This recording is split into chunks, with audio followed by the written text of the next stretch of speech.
About our topic ho ngayon ng ating Kapihan Live. Topic ho natin is the traditional HMO. No? Traditional HMO versus yung atin pong long-term na HMO. So, yan ho ang magandang topic natin ngayon na marami ho ay hindi pa alam ang pagkakaiba nito. No? So, it is something that we have to discuss. It is something that we have to share to everyone. Ano nga ba ito? No? Ano nga ba ang ating mga HMO? So, for all of you na pinadalhan ho kayo ng link na ito, no? Ang pinag-uusapan ho natin dito is the healthcare na nasa Pilipinas. No? It is the healthcare na nasa Pilipinas that most Filipinos probably do not quite understand. Ano nga ba ito? No? Ano nga ba ang HMO? So, HMO is Health Maintenance Organization po. And sa Pilipinas, ang atin pong option ng mga kapwa Pilipino ho natin ay pag ikaw ho ay pupunta sa ospital, no? Halimbawa, ikaw ho ay merong tinatawag na automatic na si PhilHealth, babayaran niya yung portion. So si PhilHealth po, yan po yung ating tinatawag na programa ni gobyerno para sa ating lahat ng mga Pilipino. So tayong mga Pilipino po ay nagbabayad ng ating kumbaga membership natin kay PhilHealth. No? Hanggang 60 years old yan. So most of us na nagtatrabaho po ay si employer natin ang nagbabayad sa portion ni PhilHealth, no? Yung iyong kontribusyon kumbaga. So, hanggang ikaw ay 60 years old, nagbabayad ho yan. So, habang ikaw ay employed, binabayaran ho ni employer. So, when you go in a hospital or ikaw ho ay mapasok sa ospital, no? Automatic ho na bibigyan ka ho ng parang reimbursement form nung kay PhilHealth. Kasi pag ikaw ho ay lalabas na ng ospital at oras na para bayaran na po ang ating bill natin, yung portion po ni PhilHealth, kakaltasin na nila doon sa bill na yon. And then, yung matitira na hindi ho mababayaran ni PhilHealth, yan ho yung manggagaling sa bulsa natin. Tayo ang magbabayad. No? So, ang tinatawag po na Health Maintenance Organization ay para po siya na healthcare insurance, kumbaga, no? But what it means po ay ito ho ay may halimbawa, may isang organisasyon, no? Isang HMO na kumpanya. Meron ho siyang grupo ng mga ospital, doktor, klinika, laboratorio, no? Isang grupo yan sila, no? Na yan ho ay ang kanilang grupo na ito ay tawag nila doon, yun yung kanilang accredited na ospital, doktor, klinika, laboratorio. So, ibig sabihin, kung ako po ay naghahanap ng medyo hindi naman walk-in rate sa isang ospital, makakahanap po ako ng mas cheaper dahil meron siyang grupo, doon ho ako kukuha ng tinatawag ho nating health card, no? Yung health card na ito ay paglalabas ka sa ospital, yung hindi binayaran ni PhilHealth, yun po ang babayaran ni health card. Ulitin ko, si health card HMO po, na maari kong bilhin na ako mismo o kaya ang aking employer ay bibigyan ako ng benepisyong dagdag na ganito, ito po ang gagamitin ko na pangbayad doon sa hindi babayaran ni ospital, no? Hindi babayaran ni PhilHealth, I'm sorry. So, hindi babayaran ni PhilHealth yung portion. So, let's just say na ikaw ho ay may 100% na bill, lalabas ka na sa ospital. Si PhilHealth po, depende sa kanyang rating system niya, kung ano ang mga ginawa sa'yo, may portion na po yan na nakasaad na sa listahan ni PhilHealth na ito ang kanyang babayaran doon sa mga ginawa sa iyo sa ospital na yon. So may total siya. Sometimes po, it's about less than 20%, no? Almost less than 20%. Depende kung saan kang ospital nagpunta. Kasi kung halimbawa ang pinuntahan mong ospital ay pribadong mahal na ospital, yung mga major hospitals natin. Of course, pag kinumpara mo yung kayang bayaran ni PhilHealth dahil pare-pareho lang ang kanyang rate, mapunta ka sa isang pampublikong ospital or mapunta ka doon sa ospital na pribado, syempre mas mahal po si pribadong ospital, yung mga major hospitals natin. Iisa lang po ang rate na binabayaran ni PhilHealth. So pag kinumpara mo, in some hospitals, it could be na almost 20% ang kayang bayaran ni PhilHealth doon sa 100% na bill mo. But there are major hospitals dahil mas mahal ang kanilang, halimbawa, yung x-ray, CT scan, or whatever it is na ginawa sa'yo, mas mahal po ang kanilang charge. That means na mas maliit ang kayang bayaran ni PhilHealth. So pagdating po doon sa comparison ng iyong pangpubliko at pribadong ospital, ang iyo pong nakikita na tinatawag ho nating bayarin mo na bill na remaining would be a lot more if you are in a private hospital, and it will be lesser when you are in a public hospital, no? So, when you talk about these bills, no, na hindi binayaran ni PhilHealth, yan ho ay 'di ba sabi natin manggagaling sa bulsa.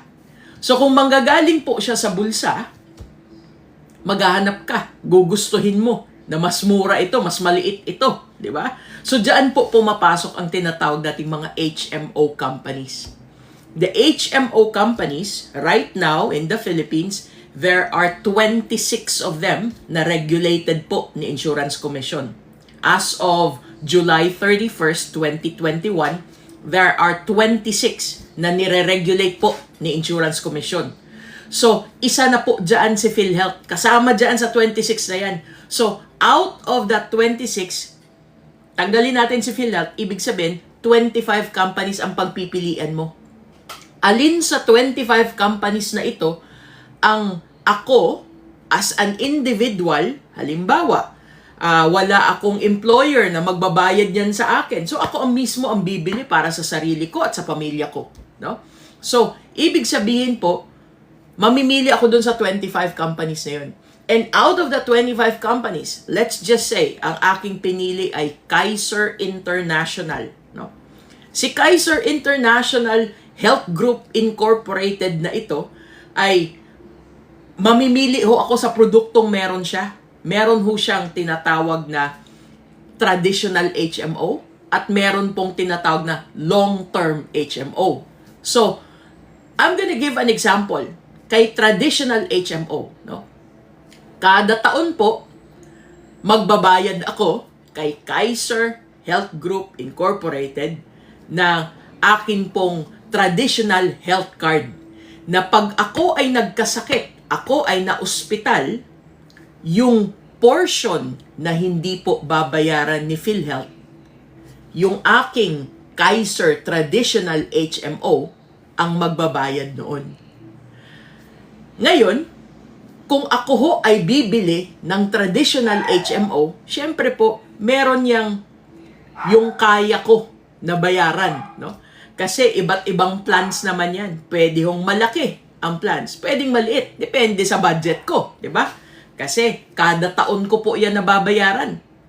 And I am only eligible to get a traditional HMO up to 60 years old.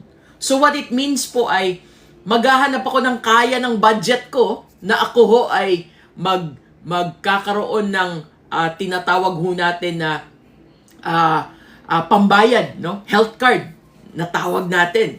So kung si employer naman ang magbabayad ng aking pong traditional HMO na health card, pwede ho na mas malaki ang kaya niya na ipondo sa aming lahat ng mga empleyado, di ba? So, ibig sabihin, mas maganda kung employed ako na magbibigay siya ng extra or additional na health card. Hindi lang si PhilHealth. So, hindi ho kasi lahat ng mga kumpanya ay nagbibigay ng extra health card na ito. Most of the time, it's only just the PhilHealth. But if you get to be employed with a company that gives you an extra health card, it is a bonus for me, no? Bonus benefit 'yun.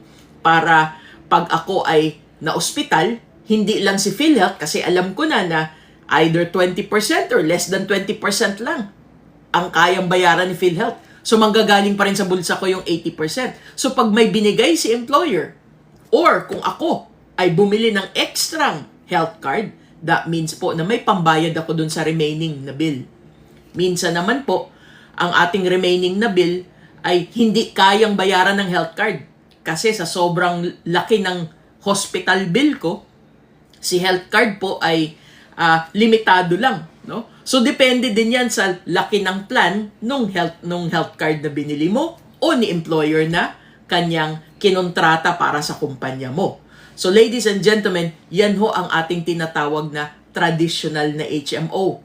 It is a health maintenance organization na pag tayo ho ay na-ospital, meron tayong pangdagdag na pambayad doon sa ating 100% na hospital bill. But the thing po is that not very many kasi are aware of what an HMO is. No? They try to compare it with whatever healthcare system that they have sa iba't ibang bansa po. There are countries like for example dito po sa Amerika, meron pong tinatawag na PPO, merong tinatawag na HMO. No? Kung wala ka ng dalawang ito, pag pumasok ka sa ospital, galing sa bulsa mo o sa credit card mo ang pangbayad mo, no? So medyo masakit po 'yun dahil napakamahal magkaroon po ng pag nagkasakit at pumasok sa ospital. On top of which, dito po sa Amerika, ang ginagawa po ay required, no? Ang lahat na dapat may healthcare ka. Required. So kung hindi mo kayang bumili or magbayad ng sarili mong health card mo, then or ni employer hindi ka bibigyan, si gobyerno po ay magbibigay sa iyo ng option, no? Tinitingnan nila na kung ikaw ay hindi mo kaya bumili dahil maliit ang iyong sweldo, magbibigay naman si gobyerno sa iyo ng iyong health card. Actually po dito mismo sa state ng New York, napakaganda ng health system, no? Dahil kung talagang hindi mo afford yung binibigay na coverage ni gobyerno, ay mas maganda pa ho doon sa kayang bumili ng health card nilang sarili, kayang magbayad, pero maliit ang kanilang coverage, no? So, ibig sabihin, ang binibigay ho ni gobyerno ay magandang coverage. But, only if you cannot afford. Tinitingnan ho nila kung magkano ba sinisweldo mo, no? So, this is an example of a different type of healthcare system than the ones in the Philippines. In the Philippines, you either pay out of pocket or you have your own additional traditional HMO. It's a health card. Kada taon, babayaran mo yan. Para po yan na car insurance, no? Na kada taon, gamitin mo man o hindi ang car insurance mo, ikaw ho ay magbabayad, no? Kailangan mong bayaran yan. Kailangan mong magkaroon. Kasi what if magkasakit tayo sa sumunod na taon? Ngayong taon, healthy ka. Paano kung magkasakit ka sa sumunod na taon? Anong pangbayad mo? Diba? May PhilHealth ka nga. Pero saan ka kukuha nung 80% na sobra? Or maybe even more than 80%? So that's why it is important for all of us to have a health card. Whether it is what we call traditional HMO or a long-term HMO, no? Yes, there's such a thing po as long-term HMO. So, ang atin pong pinag-uusapan na kumpanya dito ay yung Kaiser Health Group, no? Kaiser International Health Group Incorporated. Kaiser is one of those 26 HMO companies na regulated ni Insurance Commission. So, doon po kay Kaiser, no? I'm not gonna be able to discuss with you what others may have right now, but I know for a fact that others have the traditional HMO because that's the typical HMO na meron tayo sa Pilipinas, no? Kada taon babayaran mo. Kung may ibang dagdag man po na produkto ang ibang 24 companies, no, na HMO companies na ni-regulate ni HMO, yan ho ay hindi ko pa narinig, no? Kasi ang alam ko lang po, only Kaiser Health Group natin incorporated offers the long-term HMO. Long-term. So ano ho ang pagkakaiba nito doon kay traditional? Si traditional po ay yung tinatawag natin kada taon, bayad ka ng bayad ng bayad, no? Para active ang iyong health card. O kaya si employer kada taon bayad ng bayad ng bayad doon po kay HMO company para covered ang kanyang mga tauhan, no? Ang kanyang mga empleyado. Pag nagkasakit sila, hindi sila kay employer mangungutang. Gagamitin nila ang kanilang health card, no? So, yun si traditional. Pagdating po sa long term natin, ang long term po ay para kang nagkakaroon ng health savings plan, no?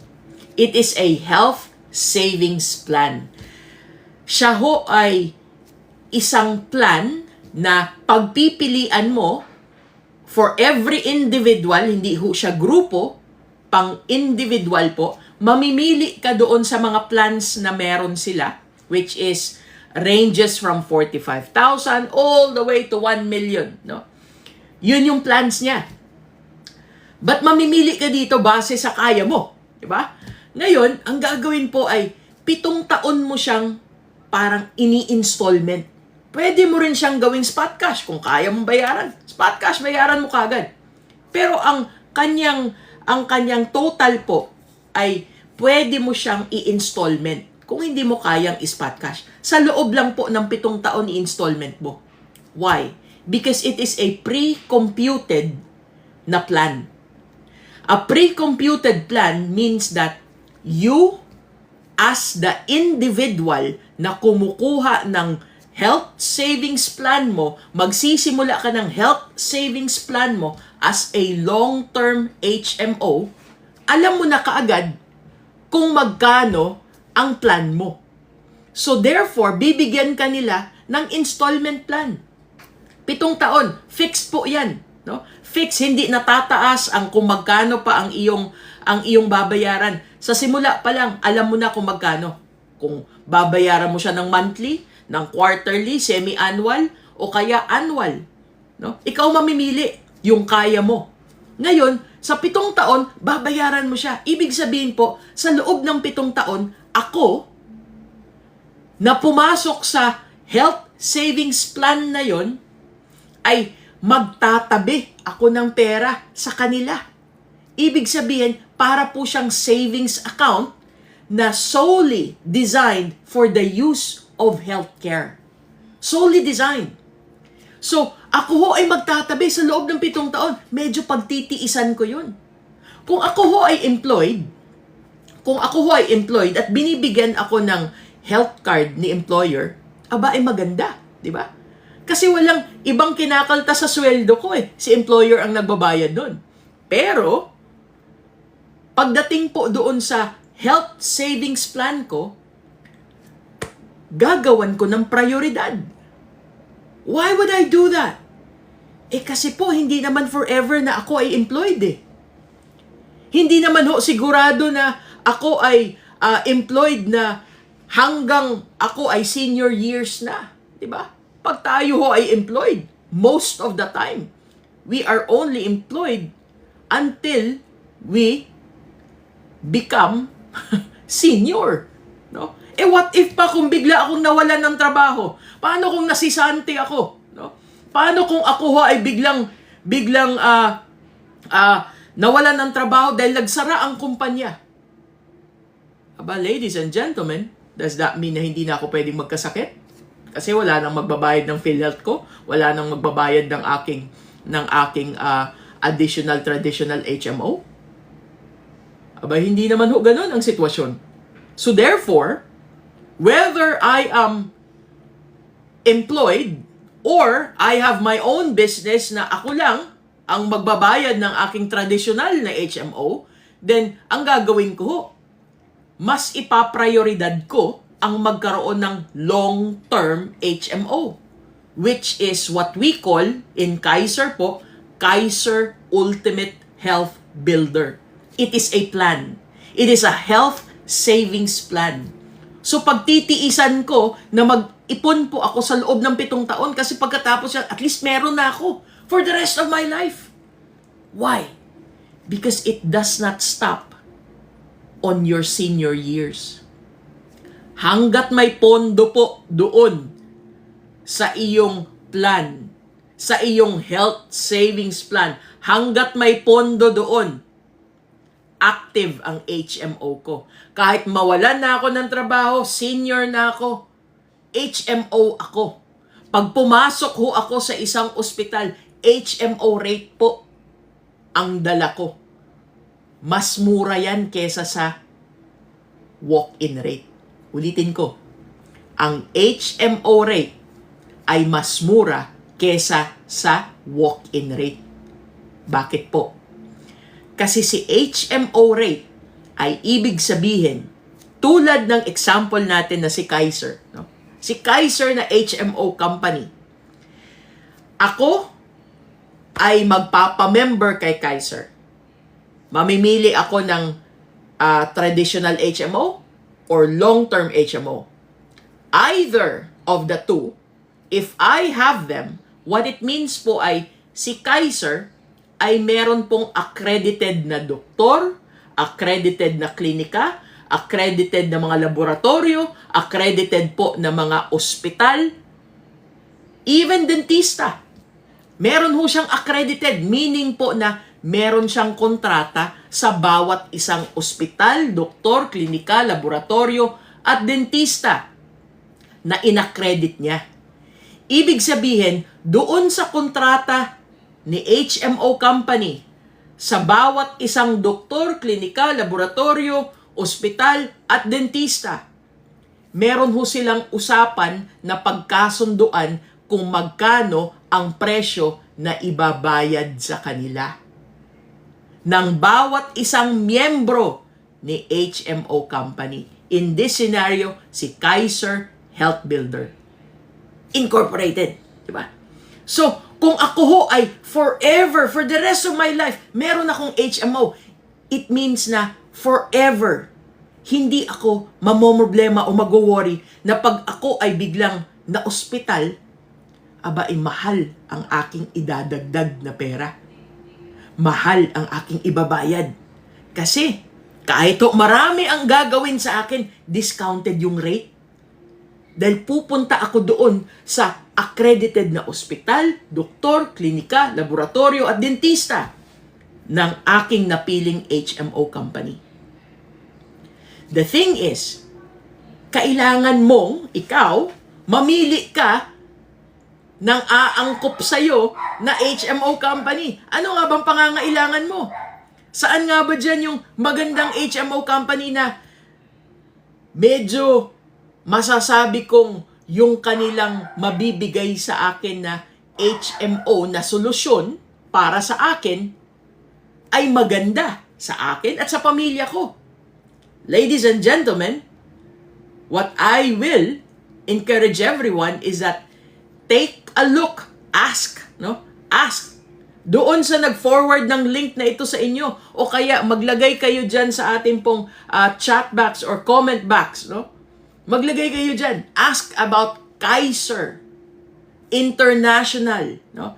Kaiser International Health Builder Incorporated in the Philippines. Because they are the only company, HMO company, that's regulated by Insurance Commission that has the two HMO type. Nandyan po yung tinatawag nating traditional HMO at yung long-term HMO. So, ang pinag-uusapan ho natin ay ano yung pagkakaiba ng dalawa? So, ang pagkakaiba po ay kung paano mo bayaran at kung hanggang kailan ka ika-cover. Unang-una, kung ikaw ho ay hindi sakitin, hindi mo iisipin na kukuha ka ng additional pa na health card eh.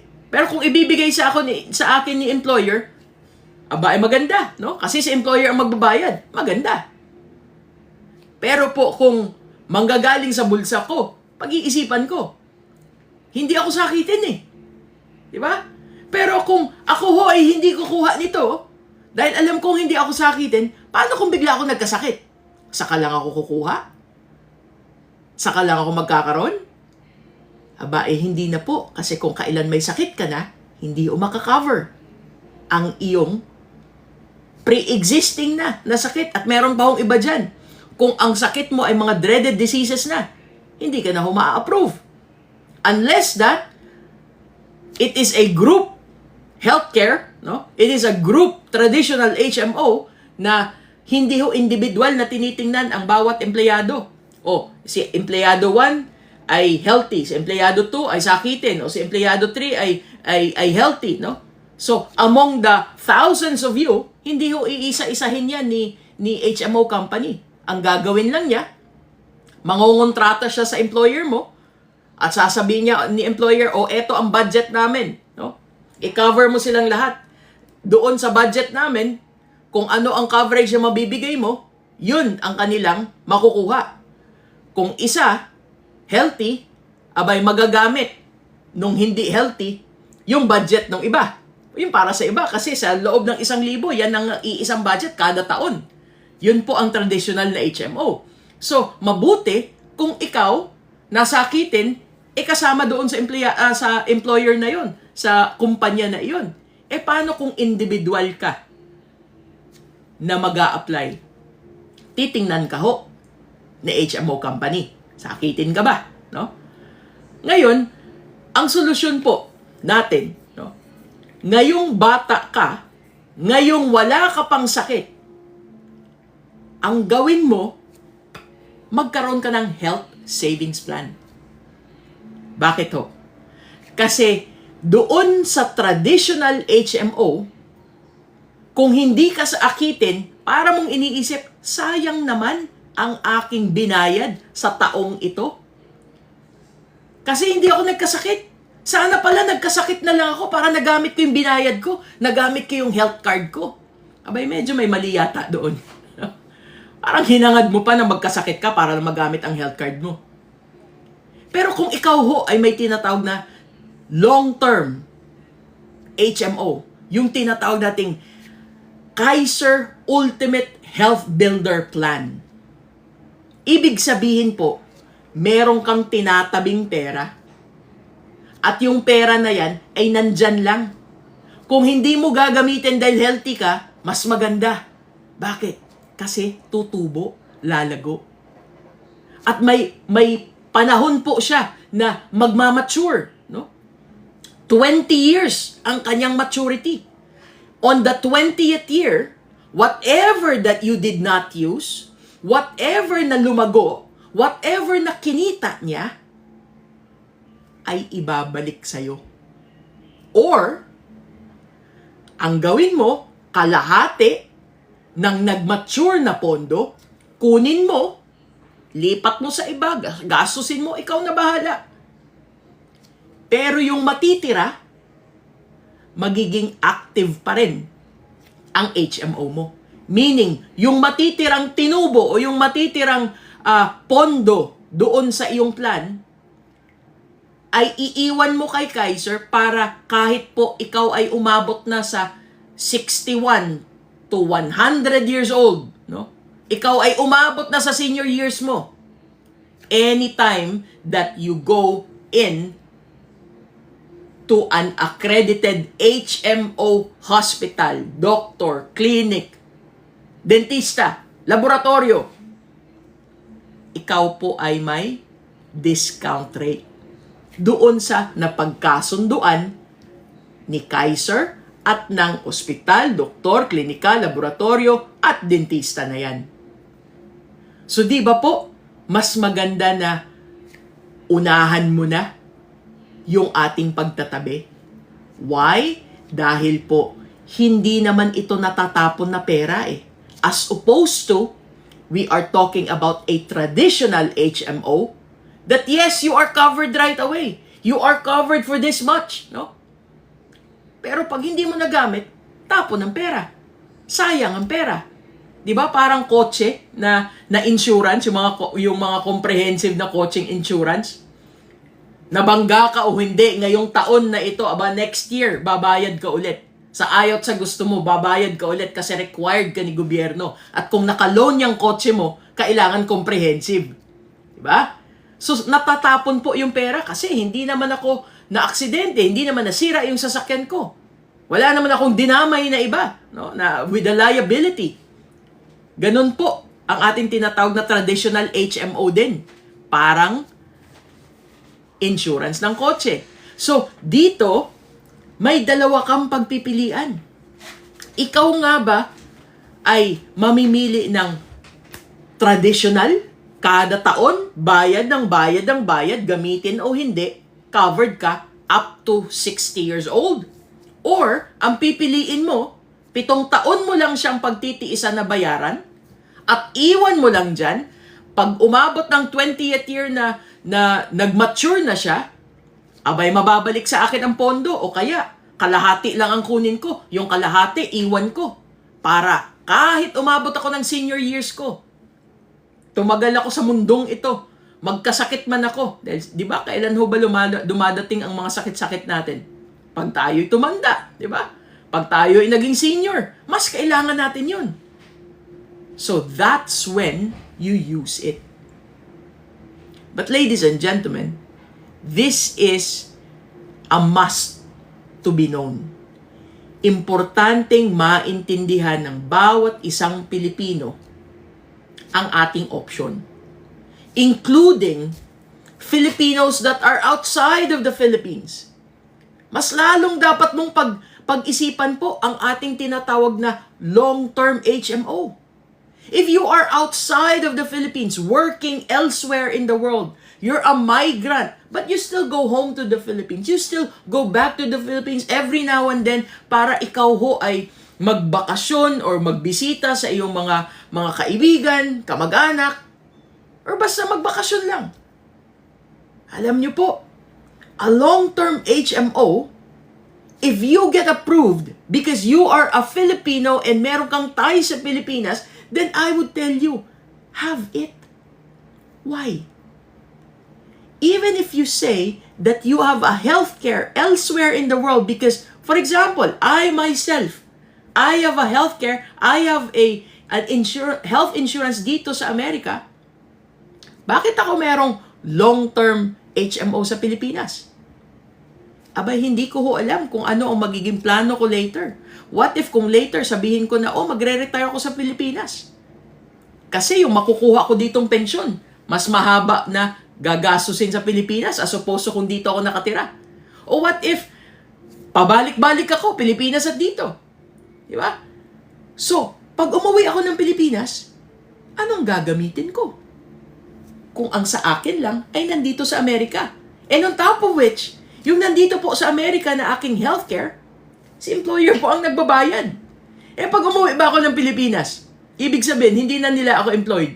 Ano ibig sabihin nun? Ibig sabihin po nun, wala nang nagbabayad sa akin na healthcare. So, dapat, habang bata ako, kung merong such thing as plans na health savings plan, I would go into it. Because no matter what, if I decide to not go home in the Philippines, when it matures, I can remove it and convert it to my currency. Kung ano man ang tinubo ng pera ko, parang investment ko pa rin yun. Tumubo kumita. Hindi ko ginamit. Ngayon nung nag-mature siya, abay kukunin ko na po. Convert ko to dollars, madadala ko pa rin dito. Magagamit ko pa rin sa anything that I would want to do. You call that diversification. You call that diversification because the money that I put in grew. The same as yung aking investment sa kung saan ko man pwedeng ilagay dito sa Amerika ay pwedeng tumubo ng 10%, pwedeng tumubo ng 8%, 5%, whatever it is. Doon po sa Pilipinas, i-convert ko ang $100. Naging 5,500 pesos siya. At yung 5,500 pesos na yan, pwede kong ilagay sa aking health savings plan at tutubo din siya. Pwedeng 8%, 10%, however it would grow sa whatever that I put na investment company in the Philippines. So ladies and gentlemen, we call that diversification. Hindi po pwedeng pag nag-invest ka sa iisa lang po. Pag ikaw ay nagtabi, sa iisa mo lang ilalagay. Kasi pag nalugi ang kaisa-isang yan, wala ka na. So mas maraming pagkakataon, mas maraming investments, mas maraming pamamaraan na aking pwedeng paglagyan ng aking iniipon para sa aking bukas. Pag ako'y huminto na hong nagtatrabaho, yun ho ay pag-aaralan ko, titingnan ko. At kung maganda para sa akin, tama para sa akin, at legal ito, I will go into it. So why will I say na legal? Si Kaiser, no, in the Philippines. Because this is regulated by Insurance Commission. Nandyan po siya sa listahan ng Health Maintenance Organization ni Insurance Commission, no? So magpunta lang po kayo sa website ni Insurance Commission and go under the tab of datas, and then you will see yung tinatawag po natin na regulated entities. When you click that, marami po ang lalabas. Maraming listahan. Pupunta ka po doon sa listahan ng Health Maintenance Organization. Ang makikita niyo po doon, as of today, makikita niyo po doon, no? As of July 31st, 2024, there are 26 health maintenance organization companies in the Philippines that has been regulated by Insurance Commission. And then on the side, in red, kada isang kumpanya nakalagay po ang kanilang lisensya as an HMO company. This is why we can say that Kaiser International Health Group Incorporated is legit and regulated. Alright? So, I hope na meron kayong kung may mga tanong man po kayo, you can ask me, no? You can ilagay nyo po sa ating chat box, no? By the way, we are also live in Kapihan na nasa TikTok, no? Maraming salamat sa mga nag-join. And if you have questions, ilagay nyo po dyan. I can answer them. And kung kayo naman po ay nanonood sa ating Kapihan Live na nasa Facebook natin, na streaming natin, ilagay nyo din po sa chat box, no? I don't have Miss Laarni with me today, which is typically siya ho ang aking kasama sa atin pong kapihan natin, no? But I don't have her today with me to read yung atin pong mga tanong, no? Yung mga tanong ng atin pong mga watchers natin. But ladies and gentlemen, I hope po na marami kayong napulot today, no? At yung mga nagpapa-greet dyan, let me just take a look. Let's see. Tingnan ho natin yung mga nagpapa-greet dyan. Miss Laarni, dapat ikaw ang nagbabasa nito ngayon. Alam ko siya ho ay nag-share, no, ng atin pong okay, just give me a moment. Let me take a look. Basahin natin. Papahirapan ako ni Laarni. Okay, just give me a moment. Let's click this now. Okay. Let's take a look. Oh, okay. I do have them. No? Alright, from Jennifer Almuete Madayag. Good evening. And she's sharing, no? Thank you for sharing. Miss Dolores Sainz, hello. Miss Maribel Kapuyan, good evening. Maribel Noquera, good evening. Michael C. No? Shout out sa inyo. And Ramilio Soriano, good morning. Yes, from Miss Judith Juliet Quito, good morning there. And happy Kapihan. From Elona Esperanza, hello po, blessed Sunday. Thank you for sharing, Miss Maribel. Yung mga others na naglagay, hindi ko makita lahat, no? Kasi I was just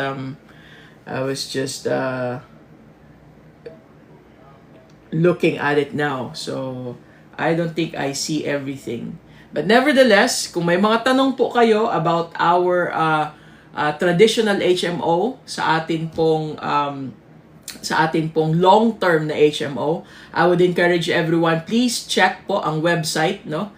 kaiserhealthgroup.com, kaiserhealthgroup.com, at makikita nyo po ang atin pong tinatawag na short-term, which is typical sa mga kumpanya.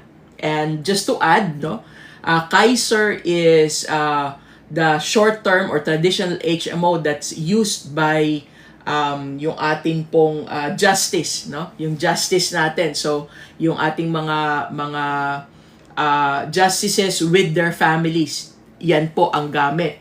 Ang ating naman pong also with the government, yung DAR, no? Department of Agrarian Reform, the entire thing, national din yan, ay gamit din po nila ay ang ating Kaiser na short term, no? Which is the traditional HMO. So pagdating po sa mga kumpanya, marami po tayo, no? Those are just two that because it is a government thing, then those are just the two po na masasabi ko na yan ho ang gamit, no? But the thing is, meron ho tayong tinatawag na even sa mga pangpribadong kumpanya, we can offer them. Isa ho tayo doon sa mga magbibidding, no? Para po maibigay natin sa kanila yung tinatawag na HMO na health card para sa mga employees. So, dyan ho tayo nagbibidding. But pagdating po doon sa ating long term, as far as I know, only Kaiser gives this, no? Ang kagandahan pa po ng long-term na HMO natin ay may kasama pa ho siyang bonus. Para siyang, 'di ba, sabi natin kanina, pinopondohan mo siya at habang hindi mo ginagamit, yan ho ay lumalago ng lumalago, so para ka nang may investment, 'di ba? Pero kung ikaw ho ay nung time na nag-apply ay ikaw ho ay insurable, meaning magbibigay ho sila ng bonus na term life insurance sa loob ng 20 years na ikaw ay covered, or pag iniwan mo all the way to the age of 75 years old at na-approve ka nung nag-apply ka mismo ng kanilang life insurance, term life insurance, pag na-approve ka, may bonus ka pa po nito. So it is just a bonus for people that are insurable. That means po that it is not guaranteed that everyone who applies for a long term will be approved. Depende po kung ikaw ay insurable pa, no? Kasi pag ikaw ho ay may mga sakit-sakit na, malamang ho ay hindi na ho nila ibibigay ang ating portion na bonus na long term. I-approve pa rin nila yung iyong health savings plan kasi yun naman talaga ang ating ina-applyan, no? Pero hindi ho kasi lahat ay mabibigyan ng bonus na long term na bonus na term life insurance, no? But if you are approved with this, then ibig sabihin po may kasama po siyang term life insurance all the way to the age of 75, or sa maturity, pag ikaw ay kinuha mo na lahat ang pondo mo nung mag-mature on the 20th year, and at the same time po ay may kasama din po siyang accidental death and dismemberment, no? So, pag halimbawa, ikaw po ay kinuha ni Lord at ang cost po ay aksidente, doble po ang makukuha ng death benefit na iyong kasama na bonus, no? Yung sa term life mo, doble. Kung ikaw naman po ay na-dismember, hindi ka naman kinuha ni Lord, no? Hindi ka naman namatay, pero na-dismember ka, meaning the loss of both hands, loss of sight, both feet mo. They will discuss that to you, no? Ipapakita nila lahat sa iyo kung ano yung mga covered niya na losses sa dismemberment. Pero if it is claimable, 100% of that ng dismemberment ay makukuha mo dahil ikaw ay nabalian ng dalawang kamay, dalawang paa, no? Nawalan ng sight for whatever accident that happened. So, yan ho ay claimable. So, it is an additional that's given to us if we are if we are insurable. But at the same time, it has po kasi what we call na mga waivers. No? Four-way insurance po kasi yan. Yung waivers na tinatawag nating habang halimbawa, ikaw ay nagbabayad pa lang ini-installment mo sa loob ng 7 taon. At habang nag-i-installment ka, bigla ka hong kinuha ni Lord. No? Whatever reason, let's say na aksidente, o nagkasakit ka, kinuha ka ni Lord. Pag nalagpasan mo po yung 2 taon na contestability period at ang sakit or ang rason ng ikinamatay mo ay pre-existing na sakit mo, claimable po ang ating death benefit. Kung ang ikinamatay mo ay aksidente, claimable ang ating death benefit and times 2 kasi aksidente. Pero ang sinasabi ho natin, paano kung nagbabayad ka pa lang? Nasa unang taon pa lang, let's just say, nasa unang taon ka pa lang nag-i-installment ka doon sa loob ng 7 taon. Ngayon, kinuha ka ni Lord. Ang rason, hindi naman pre-existing condition. Ang rason ay pwedeng aksidente. Pwedeng may na-acquire ka na sakit na yun ang naging cause ng iyong ikinamatay.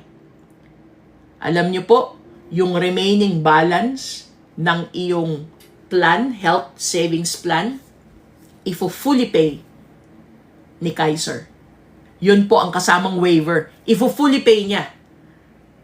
Babayaran ka na niya, hindi ikaw, si beneficiaries mo. Babayaran niya ng term life times 2 kung aksidente ang iyong beneficiaries at isa doon sa iyong beneficiaries, kasi may 4 po yan na beneficiary. Yung primary beneficiary mo, o kung sino man ang inassign mo na siya ang makakakuha dun sa 4 na yon, ililipat po sa kanya yung health savings plan fully paid. Diba ho? Napakaganda. 7 taon mo dapat babayaran. Kasi para yan sa bukas mo, para yan sa iyong senior years mo. Pero kinuha ka kagad ni Lord. So whatever reason na ikinamatay mo, hindi ho tapon ang binayad mo. Ifo-fully pay na nila, ililipat pa doon sa isa sa beneficiary mo. So nakatanggap na yung mga beneficiaries mo ng death benefit mo ngayon, and on top of which, by the time na mag-mature ang plan mo on the 20th year, kung kanino man po nilipat, siya ho ang magde-decide. Kung kukunin niya lahat ang pondo, o kukunin niya ang kalahati at iwan niya ang kalahati para meron siyang HMO pag umabot sa senior years niya. Di ba ho, napakaganda? On top of that, let's say po, kung ikaw ay nagbabayad pa lang, no? Nasa unang taon ka pa lang, nagbabayad ka, tas ikaw ho ay nagkaroon ng permanent disability. Meaning, yung hindi po yung naibabalik. Halimbawa, yung naimbalido ka na from the neck down, hindi ka na makagalaw. For the rest of your life, permanent na yan. So what it means po ay, ifo-fully pay din ni Kaiser yung plan mo. Imagine that.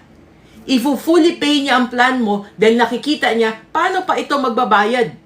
Naimbalido na siya, na disabled na siya, no? For the rest of his or her life. So that means po na wala na siyang paraan para magtrabaho. So ifo-fully pay na niya ang plan mo. Hindi po ililipat sa iba. Wala silang babayaran na beneficiary kasi buhay ka. But what it means is, your plan will be fully paid. So ladies and gentlemen, this is what we call na four-way insurance, no? Na kung ikaw ay insurable, by the time na ikaw ho ay nag-apply, bonus po yan. Ang talagang binibili mo lang ay yung health savings plan. Para may pondo ka pag ikaw ho ay tumanda. Pero dahil nung nag-apply ka, bata ka pa, wala ka pang sakit, wala ka po yung ina-apply, kaya mong bayaran, no? Wala kang mga delikadong hobbies o kaya delikadong trabaho, abay i-approve ka po nila doon sa bonus na life insurance. Alam niyo po, ladies and gentlemen, sinasabi ko ito sa lahat no? Whether the clients are in the Philippines or the clients are migrants all over the world or OFWs all over the world, I tell them, this is a investment for yourself. Magaling ka magtrabaho, nandyan na tayo. Magaling kang magtrabaho sa ibang bansa, sobrang sipag mo. Magaling kang kumita. Pero unahin mo po na magkaroon ka ng proteksyon sa kalusugan mo at pang-disability mo. Importante yan eh. Dahil wala po sa edad, wala sa ating naabot sa buhay, wala po sa ating estado, no, natin sa buhay, ang ating pagkakasakit. Magkasakit tayo o hindi natin alam eh. Anong klaseng sakit, hindi natin alam. Wala po sa edad yan. Hindi po pwede mong sabihin na, bata pa ako, wala pa akong sakit, hindi pa ako magkakasakit. Matagal pa akong tumanda. Abay, wala po sa edad. Kahit nga po minor de edad, pwedeng magkasakit. Kaya nga po ang ating long-term HMO, it starts from 10 years old to 60 years old. Ang eligibility. So kahit may mga anak ka na minor de edad, kung kaya ng pondo, simulan mo na po ngayon kasi ibig sabihin mahaba ang panahon na pwedeng lumago ang pondo. Mahaba ang panahon. Bata pa siya. Hindi mo na po problemahin. May HMO siya for the rest of that kid's life.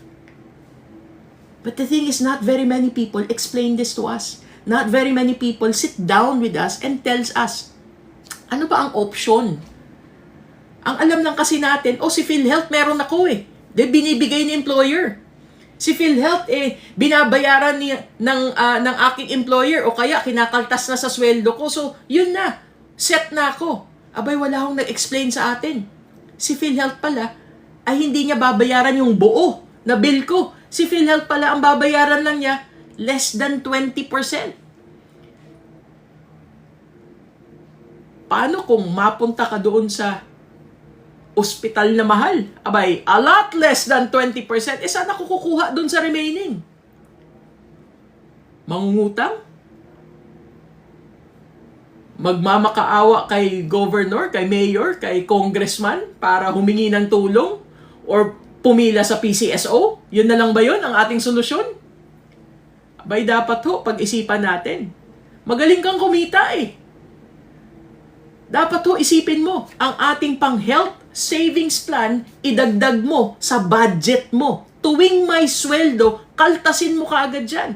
Ang kagandahan pa nun, 7 taon mo lang pagtitiisan yan. 7 taon lang. Pagtiisan mo. Para sa health savings plan, you call that Kaiser Ultimate Health Builder Plan. Kaiser Ultimate Health Builder Plan. I encourage everyone, i-research nyo po yan. May gusto kayong itanong, ilagay nyo po sa chat box. Even if this is just a replay, I will check those chat box and I will answer it. Kasi, ang makakapagbenta lang po sa inyo ng ating Kaiser Ultimate Health Builder Plan are from International Marketing Group. Kahit po yung mismong taga-Kaiser, hindi sila allowed na magbenta. The sole broker of Kaiser Ultimate Health Builder Plan is International Marketing Group agents. Sila lang po ang may karapatan magbenta. Kaya marami dito ang nag-share ng link, no? And I open it to everyone. I-share nyo po yung link at kausapin nyo yung nag-share sa inyo. Dahil sila lang po ang makaka-discuss sa inyo at gagawin kayo ng libreng quotation, no? Para mabasa nyong mabuti at i-research nyo. Importante po yan. Dahil marami po sa atin ang sasabihin kong kailangan mo ng traditional HMO kasama ng long-term HMO. Dapat talaga dalawa. Pero kung hindi kaya, abay doon ka na lang po sa hindi natatapon ng pera. Doon ka sa long-term HMO. But you need to know what is best for you. Kasi kung ang kausap natin ay sakitin na, kung ang kausap natin ay marami pong history ang pamilya ng sakit, then odds are itong taong ito mangangailangan ng kada taon, ngayon pa lang, dapat malaki ang coverage niya. Kasi yan na ang sakit ng pamilya niya eh. Malamang yun na rin ang magiging sakit niya. So alin dyan ang uunahin niya? Tandaan mo, sinabi ko, alin dyan ang uunahin niya? Ibig sabihin, kailangan niya yung dalawa. Kailangan niya yung traditional na HMO para sa ngayon at kailangan niya yung long-term HMO. Kaiser Ultimate Health Builder Plan. Ladies and gentlemen, mahaba po ang aking maraming maibibigay na example sa inyo. But not very many are willing to listen. Not very many are willing to know na, oh, pwede pala ako magkasakit? Aba, hindi ko alam yun. No? Sayang lang kasi ang perang yan. But if you are serious with protecting yung habang ikaw ay may trabaho, habang ikaw ay kumikita, habang ikaw ay wala pang mga sakit-sakit, habang ikaw ay bata pa, diyan ka magsimulang magtabi. Hindi yung kung saang matanda ka na, wala ka ng trabaho, o kaya may sakit ka na, saka ka palang kukuha. Saka ka palang magsisimulang mag-ipon. Yan ho ay example ng marami nating nakakausap, no? Kahit po yung mga magpapaaral ng mga anak nila. Kung kailan malapit na ho magkolehiyo, saka mag-iipon, saka mangungutang. Pero nung bata pa, nung 1-year-old pa lang o kaya wala pang, sanggol pa lang po ang bata, abay dapat ho, nagsimula na siyang magtabi sa pangkolehiyo ng bata. Pero hindi eh. Sasabihin niya, naku, bata pa anak ko, saka na yan. Marami pa akong gastusin. Ganun din po pagdating ng healthcare. Sasabihin niya, bata pa ako, wala pa akong sakit, saka na yan. Eh, kailan ka magtatabi? Kung kailan matanda ka na, kung kailan may sakit ka na, o kailan wala ka ng trabaho. At ang problema doon, ang maitatabi mo lang ay kapiranggot lang. As opposed to, kung nagsimula ka magtabi ng kapiranggot ng mas bata ka, na mas mahaba ho ang oras, eh di lumago na siya ng lumago. Maliit lang ang naitabi mo, lumalago ng lumalago. Ladies and gentlemen, tandaan nyo po, ang ating edad, hindi umaatras yan. Patanda lang tayo ng patanda. And therefore, we need to know our options. Ladies and gentlemen, this is why there is International Marketing Group. It is a company that focuses on financial education. It is a company that focuses on what you need. It is a company that focuses on exactly what you need, na hindi yung namimilit lang sa'yo na bentahan ka ng ganito dahil ito ay maganda. Kahit to alam kong maganda si Kaiser Ultimate Health Builder Plan, kailangan ko munang ipaintindi sa'yo. Ikaw ang magdesisyon. Kailangan kong i-discuss sa'yo. Kasi marami akong pwedeng ibigay sa yung solusyon pero hindi ko alam ano ba ang history mo? Ano ba ang history ng pamilya mo? Ano ba ang mga sakit-sakit mo? Ikaw ba ay talagang nagkakasakit? Ikaw ba ay nakakaipon o hindi? Gagawa natin ng paraan, but you need to be honest with yourself. Ikaw mismo. Para ikaw makapag-decide. Kasi ho, kahit pilitin kita, kahit ho, ikaw ho ay aking sasabing tinatawag ho natin na mabudol na kita, no? O kaya nahiya ka sa akin dahil kakilala mo ako, bumili ka sa akin. Alam niyo po, pag ikaw ay biglang nagipit sa budget, ano kaya ang unang ihihinto mo? Pag ikaw ay nagipit sa budget, ano kaya ang unang ihihinto mo? Abay, di ba? Yung hindi mo naiintindihan, ihihinto ko na to. Yun ang una kong ihihinto. Kahit maganda para sa kanya, kahit kailangan niya, dahil hindi niya naiintindihan, ihihinto niya. So, do you think makakatulong ako dun sa taong yun? Sa kaibigan kong yun? O sa kakilala kong yun? Hindi. Kasi hininto niya yung para sa kanya. But because hindi niya inintindi, hindi niya pinag-aralan, ladies and gentlemen, yan ho ang pagkakaiba ni International Marketing Group. Dito po sa kumpanya namin ito, we even give you the books. We even give you yung mga workshops. We even give you the time that we can give you one-on-one. Magsisit down ako sa iyo. Magsisit down ako sa inyong mag-asawa, sa inyong mag-anak, sa inyong kumpanya. for that matter. No? I will sit down with you and actually discuss with you, ano ba ang inyong mga gastusin? Paano mo ba ginagastos ang bawat isang sweldong pumapasok sa bahay ninyo? Ano ang prioridad? Ano ang luho? Ano ang utang? Magkano ang interes ng bawat isang utang? Ilista. Pagkatapos nating ilista, saka ko ipapakita sa'yo. Ano ba ang goal mo? Hindi po pwede pong sabihin mo lang na, gusto ko lang na magkapera. Hindi ho. Magkano ang gusto mong pera? Gusto mong magpalago ng pera? Magkano ang gusto mong palaguin na pera? At kailan mo gustong makuha ito? Yun ho ang ginagawa ng tamang financial advisor. They will listen to you. And that's what International Marketing Group does. We listen to what you need. We give you the solutions for you to choose from. But we give you the right planning solutions. Ano ang prioridad? Ano ang kasunod bago ka sumabak sa mga risky na paglalagyan mo? Ladies and gentlemen, magaling kang kumita. Maabilidad ka. Hindi ho yan ang pinag-uusapan. Ang pinag-uusapan, magkano ang natitira? Magkano ang naitatabi? Doon ho tayo mag-usap. Kasi kung sasabihin mo sa akin, ang laki ng sweldo ko, hindi ko na kailangan yan, magaling ako magtrabaho. Yes, magaling ka magtrabaho. Pero ang usapan natin, gaano kalaki ang utang mo? Gaano kalaki ang balancing natitira kada buwan sa credit cards mo? Gaano kalaki ang naitatabi mo? Gaano kalaki ang napapalago mo? At saan ka naglalagay? Kasi dapat bagayan sa pangarap mo. Again, yan ho ang ginagawa ni International Marketing Group. Giving you a solution of a healthcare is just one solution. We also have what we call po na kailangan, pag may nangyari sa'yo, kunin ka ni Lord. Dapat ho, maibalik yung sweldo mo na napakalaki. Kasi yan ang inaasahan ng mga responsibilidad na inako mo. Diba? So, kailangan maibalik po. Dapat may income replacement. But the thing is, not very many are willing to listen sa kung ano man ang ating gustong ituro.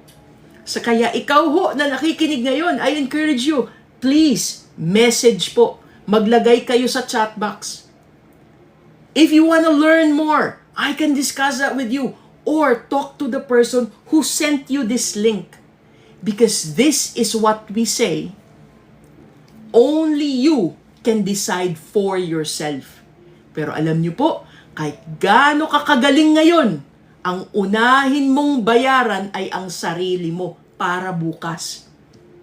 Ikaw lang ho ang pwedeng sumalba sa bukas mo. Yung matandang ikaw lang ho ang pwedeng sumalba sa pangangailangan niya bukas. Oo, magaling ho tayong kumita. Lahat ng pwede nating bilhin ngayon, bibilhin mo kasi kaya ng sweldo mo eh. May dumating na bagong gadget, abay, bibilhin ko yan. Bagong gadget.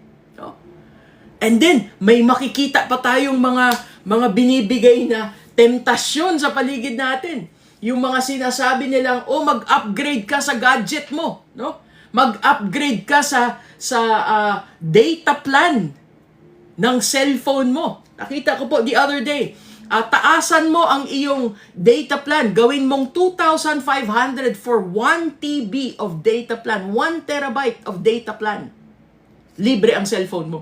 Ikaw naman, isipin mo, naku, makakalibre ako ng cellphone. Bago pa, kasi may bago nang lalabas. iPhone 16. No? Lalabas ito. Abay, ikaw naman, yun ang nasa isip mo. But at the end of the day po, ang talagang titingnan natin, hindi niya kayang bayaran ang lahat ng bills niya. Eksakto lang, saktong-sakto lang ang sweldo niya. Pero bago ang cellphone, bago ang gadget, does that mean na tama ang desisyon niya? No. Pero walang nagturo eh. Walang umupo na nagturo sa kanya, tumiis ka muna ng konti, no? Magtiis ka lang ng konti. Pag-ipunan mo. Hindi yung i-installment mo pa yung hindi mo na nga kayang bilhin, hindi na nga kaya ng sweldo, i-installment mo pa, ibig sabihin, nangutang ka pa para lang magkaroon ka ng something that you cannot afford. So what if someone will sit down with you, an international marketing group member will sit down with you and tell you na, oh, hold on.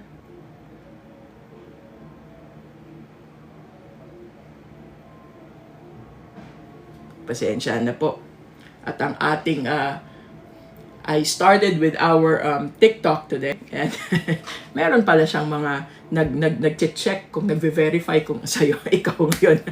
Alright, so, okay, so, what if po kung ang mga nakakausap natin, no, ay hindi ho marunong tumingin ng kanilang pagbabudget?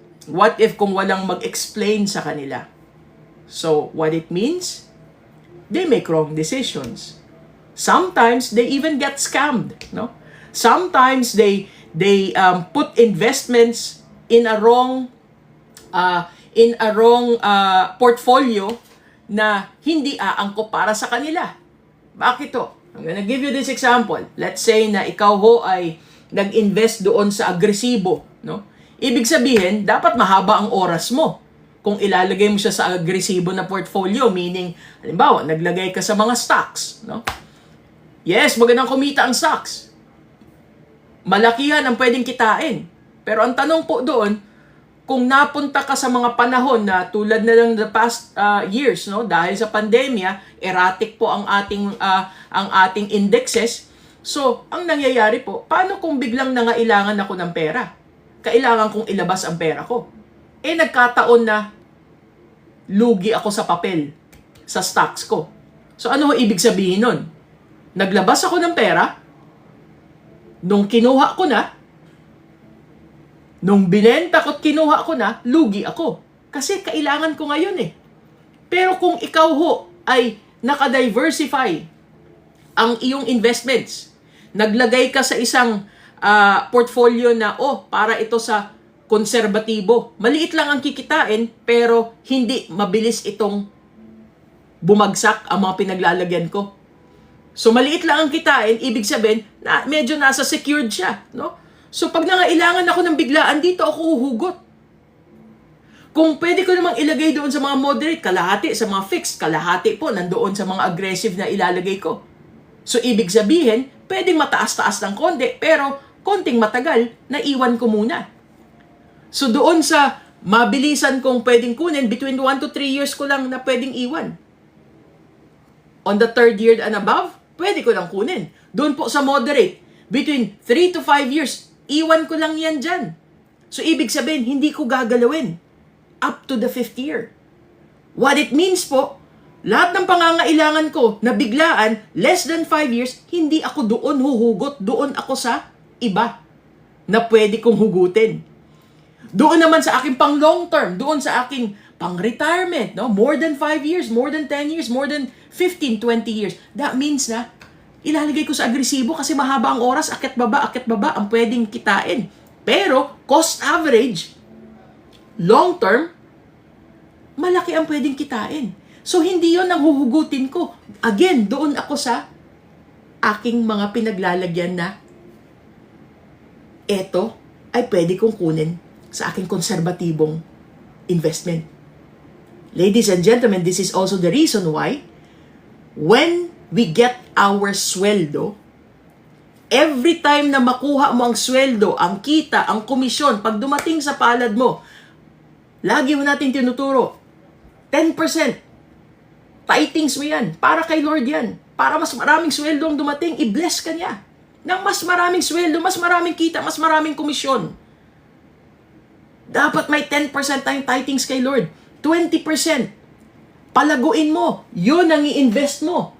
Sa conservative, sa moderate, sa aggressive portfolio mo. I-diversify mo yan. Maghanap ka ng mataas na pwedeng kitain. Pero dapat sa tamang estratehiya na babagay sa pangarap mo. Yung matitira po na 70%. Ladies and gentlemen, yan lang po ang iwan mo kay bangko. Kasi yan ho ang labas-pasok. Yan ho, ang labas-pasok sa ATM o over the counter, sa mga bayarin mo ng mga bills, sa mga biglaan mong gastusin. Yun po, manggagaling lang dun sa 70%. Kaya sinasabi ho natin, oo, si bangko, si savings o si checking ay halos walang kinikita.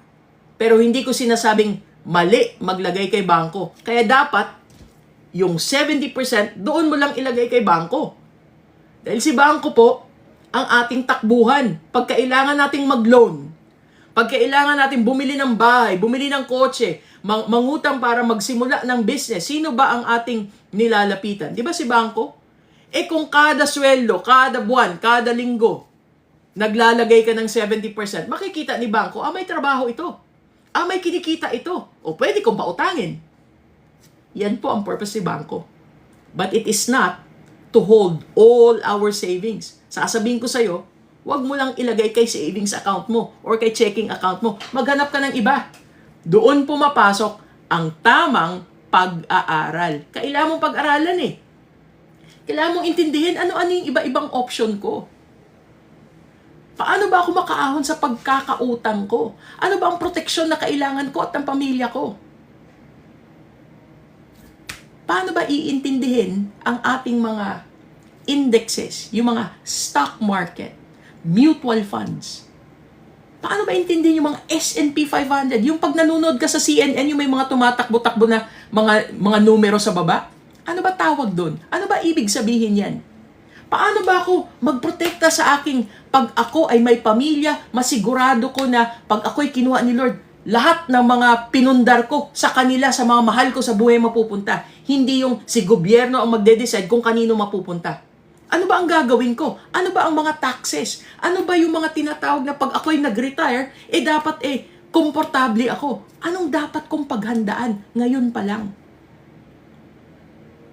Ladies and gentlemen, that is what IMG, International Marketing Group, does to all Filipinos. It doesn't matter where you live. It doesn't matter if you are already in another country or if you are in the Philippines. It doesn't matter where you live.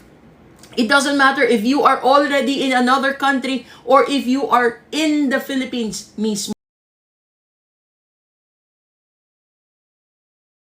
Huwag na pag-aaral sa ating pangsariling paghawak ng ating pinaghirapang kitain. And that includes healthcare, that includes life insurance protection to replace the income that's gonna be lost, yung ating pong pagbabayad ng utang, yung ating pong mga emergency fund, saan dapat ilagay ito pag may bigla ang gastusin, nawalan ako ng trabaho, all of that good stuff, dapat may emergency fund. Hindi si nanay, hindi si tatay, hindi si kapatid, hindi si anak ang aking takbuhan, hindi si kumaret kumpare. Dapat may naitabi akong emergency fund. And then, I get into investments. All of us needs to invest. All of us. Doesn't matter kung mayaman ka or naghahangad kang yumaman. Kailangan mong magpalago ng pera. Dahil hindi lahat ng kikitain mo ay kaya kang buhayin bukas. Tandaan mo ho, ang mga bilihin natin, tumataas ang presyo. Ang sweldo mo, hindi. Madagdagan ka man, kulang pa ho sa binabayad mong taxes. Madagdagan ka man, ininkrisan ka man, kulang pa ho sa tinaas ng presyo ng bigas, ng gasolina, ng lahat ng mga bilihin mo araw-araw. Kaya dapat pag-aralan mo kung paano magpalago ng tama. Alright, so maraming salamat po sa lahat ng mga nanonood, no? I'm gonna take a look yung mga nag-message dito.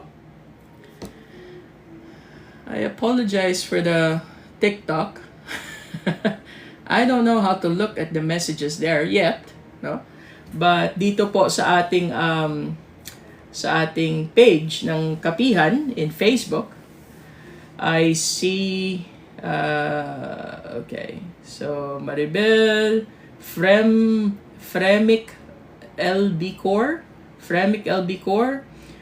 Maria Noquera, Juvelin Maglangit, Rolly Season. Hello, shout out to you. William Ayanco, watching from Kingdom of Bahrain. Hello. From Catherine Santiago. Good evening. Good morning. From RJ, Coach RJ in Macau. Wenceslao Dinko watching at home. Yes. Okay, thank you for sharing, RJ. Okay, from Miss Ninfa. Hello, Miss Ninfa. I'll see you soon. No? Alam ko, pupunta kayo dito. Again, from Ramil. No? Thank you for sharing. Ina Fiona. Thank you for sharing. Thank you so much for teaching us about healthcare. We truly appreciate. Okay. Maraming salamat din. Okay, let me see. May tanong ba?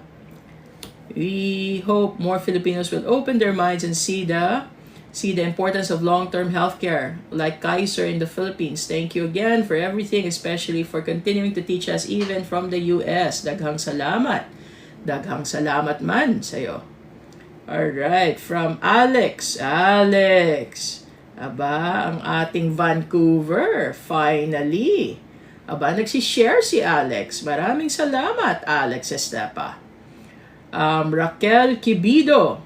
Hello, salamat for sharing. Sheila Marie Consumo Espada, salamat for sharing. From Miss Dolores Sides, thank you. Okay, from Sheila Marie again. And yes, thank you for sharing. Okay, so some of you may have questions. I will answer po afterwards. No? So maraming salamat po. It is once again a good Sunday na ating pong Kapihan Live. No?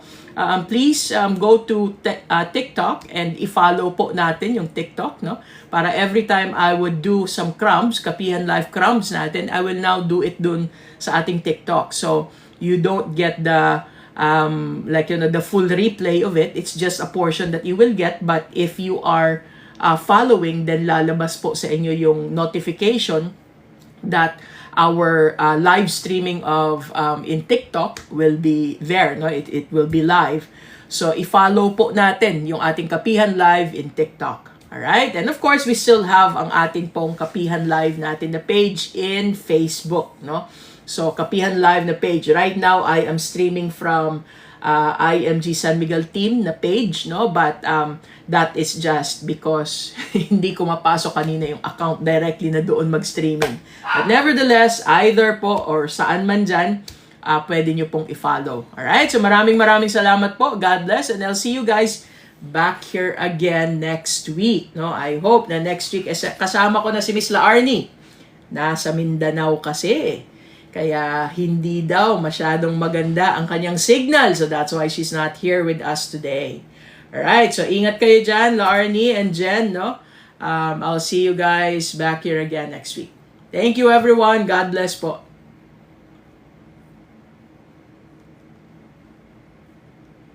Okay. Alright. Thanks everyone. Sa TikTok naman, I will see you guys in a bit. Well, I'm gonna try to do po yung ating crumbs natin. If not, then please just follow ang ating pong Kapihan Live. Thank you.